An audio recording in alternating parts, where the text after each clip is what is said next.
Iran ও ইসরায়েলের মধ্যে চলমান সংঘাত তীব্র রূপ ধারণ করেছে। উভয় পক্ষ পাল্টাপাল্টি আক্রমণ অব্যাহত রেখেছে।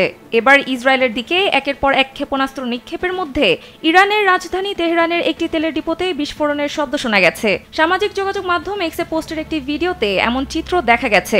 এর সত্যতা নিশ্চিত করেছে আল জাজিরা। এটি ইসরায়েলের হামলার পরই হয়েছে বলে জানিয়েছে সংবাদ মাধ্যমটি।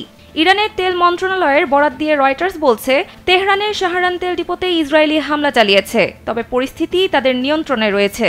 আর যে ডিপোতে হামলা হয়েছে সেখানে জ্বালানির পরিমাণ কম ছিল। এর আগে ইরানের দক্ষিণে অবস্থিত গুরুত্বপূর্ণ জ্বালানি অবকাঠামো দক্ষিণ পার্স গ্যাস ক্ষেত্রে বিমান হামলা চালায় ইসরায়েল। এই ঘটনার পর গ্যাস ক্ষেত্র এলাকায় ব্যাপক অগ্নিকাণ্ডের ঘটনা ঘটে। যমুনা ইলেকট্রনিক্স ঈদে ডাবল খুশি অফার সিজন 3, যে কোনো পণ্য কিনলেই পাচ্ছেন নিশ্চিত ঈদ উপহার। এতে ব্যাপক ক্ষয়ক্ষতিও হয়েছে সেখানে। ইরানের সংবাদ সংস্থা মেহের নিউজ ও অন্যান্য স্থানীয় গণমাধ্যমের বরাতে এর তথ্য নিশ্চিত করেছে আল জাজিরা।